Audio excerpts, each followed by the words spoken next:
Welcome back, everyone. We are live here at the Lynchburg Regional Airport on the road for the Lynchburg Regional Air Show. And one of the many exhibits that you can experience when you come out here this weekend is the Commemorative Air Force Red Tail Squadron Theater. It is amazing. Inside this traveling movie theater, you're going to experience a cockpit view that's life-size. With people getting back to their cars, there were long lines, not enough shuttles, and on top of that, it was really hot and people were passing out. But that is not going to happen this go round. We are assured by organizers the parking is totally different. And we are live here for the next hour and a half, bringing you everything you need to know to get ready for the show. Now, by the way, ABC 13 is the official media sponsor of the air show. The exhibit is free, but they do accept donations, and all of that money goes to the Commemorative Air Force Education Outreach, and they say you are going to walk away with a greater understanding of the rich history of the Tuskegee Airmen.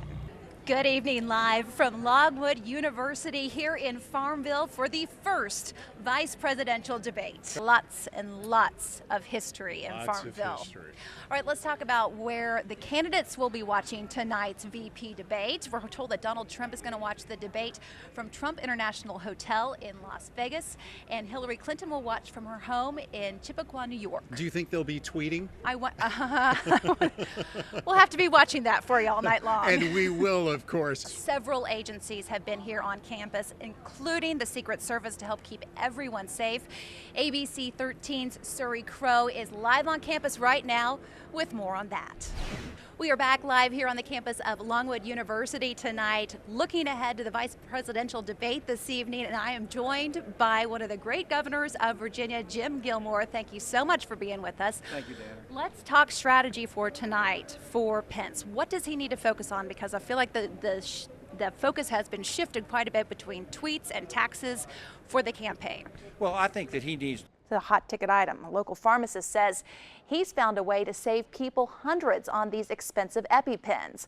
Now, they're not EpiPens like this, but the medicine is the exact same. And get this, they're less than 4% of that steep price. ABC 13's Annie Anderson is live in Roanoke with how he's doing it. And Hillary Clinton and Donald Trump have cast their ballots, and ABC 13 is tracking the very latest for you tonight. Priscilla Kaiser and Valerie Bragg have been out at the polling places all day long, tracking down turnout and any issues out there. Right now, the latest polls show an uphill battle for Trump at this hour as Clinton tries to become the first female president in history. A few months ago, crews here planted tiny little seedlings, and wait until you've seen what has grown here. Come on in, let me show you. It's an entire vegetable garden here on the grounds of the Cancer Center.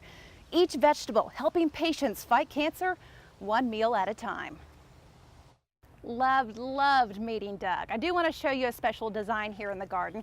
You see that the beds are higher up off the ground. That's so that patients who are in a wheelchair can still wheel through these gardens and lean over and pick their own vegetables to take home. Okay, we've got someone on the way. It's like a huge ball of flame. Looks like it's getting worse. I remember that like it was yesterday, sitting at this desk doing wall-to-wall coverage. That was 2 years ago, but we finally have a cause of the train derailment in downtown Lynchburg. Mark Spain has everything that we know in the Lynchburg newsroom right now. The wind has really picked up out here since we got here this morning. So I suggest you go outside and get cold with me too. Put on some layers and get the kids out and enjoy some of the what's left of the snow for 2016. Okay, I wanted to come over here, and our official snow gauge had blown over. I don't know whether it's the wind or the weight of this snow, but this one is saying about 7 inches at this point. We have a lot of snow gauges here in the front lawn here at ABC 13 News. Now, one of the things that we have been trying to tell you over the last couple of days is how crews are preparing to keep you safe during this storm.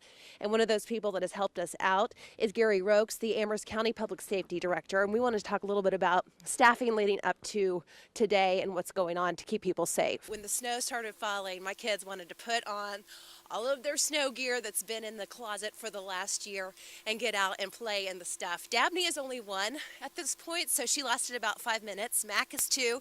He lasted about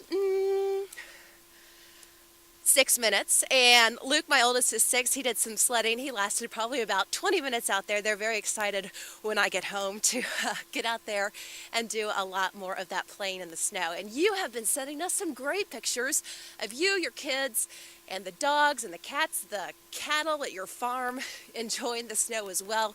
This is a live look at this hour of the damage left behind in Appomattox County, a story we have been covering for you for hours now after this possible tornado ripped through the Evergreen area around 3:30 this afternoon. Live coverage of this breaking story next at 7. We want to get right out to the scene of where this possible tornado touched down today. Mona Kosar Abdi is live right now. Look at the video sent in to us from a viewer in Appomattox County. You can see here what appears to be a tornado coming together. You can see the wind really start to pull that debris in as the funnel cloud really takes shape there. And then the tornado touches down. Let's watch this just for a second longer until you see everything come together, because it's almost all of a sudden. There you go, coming down out of the sky, touching the ground there, and then you can really see the debris whipping up around this as it takes shape. Let's go live now to Marissa Parra, who's also in Appomattox County for us tonight. She's about 18 minutes down the road from where we saw Mona on Central Church Road. What are you learning, Marissa? Take a look at this devastating video, this time from Waverly. And this is where we are seeing the fatalities tonight. This is what we know right now. Virginia State Police say at least 3 people are confirmed dead here in Waverly. Look at that damage there. The death toll right now from this storm in all since last night stands at 5. Now let's go to Chief Meteorologist George Flickinger, who has been following this story for you from the very beginning when we were doing wall-to-wall coverage as that tornado, you said you saw it on the radar touching down. That's right, Dan. Let's go live to Valerie Bragg, who's been on the scene of some downed trees in Danville and Pittsylvania County. Valerie, show us what you found. Take a look at these pictures sent in to us from folks just like you. Viewer pictures sent in to us at pics@wset.com. You can see those trees uprooted. The crews out there on 460 assessing the damage. There was quite a bit of traffic there. Oh, look at this one. A tree right down in the middle of that car, just smashing it. Sheer velocity of these winds sending these trees toppling today. As we head to break, here are a look at some of those pictures that you sent in to us from Danville, Rustburg, and we have an aerial view of that storm. Take a look at that. We want to get back into the field and show you some of that damage that we are collecting out there after that possible tornado touchdown in Appomattox County this afternoon. Katie Brooke is live in the Evergreen area for us now. What have you been seeing, Katie? Breaking news coming into the newsroom right now. ABC 13 has learned that some students are stuck at Appomattox Primary School because of this severe weather. We have heard from some concerned parents about this. This is what we know at this hour. The school board chair in Appomattox tells us that his wife works there, and many of the staff and the kids can't even get home. Part of the challenge there is the school buses weren't able to get to the school because it happened as the storm was moving through. So the staff may have to make provisions for everyone to stay there overnight. Diane Ludwig with Centra joins me live. And Diane, we were talking a little bit earlier. You do have some patients that have been transported to Centra's ERs. Hi, Danner. Yes. Let's head back to Appomattox where we find Will Stafford live. Will, you are at the Walmart in Appomattox, and there's some stuff going on there tonight. Danner, if you look down there. We have several teams that are out there in Appomattox County right now covering this story from you from all angles. We're taking a live look at Lynchburg tonight, where it is very quiet. The lights in Lynchburg are on. Many of you are without power tonight.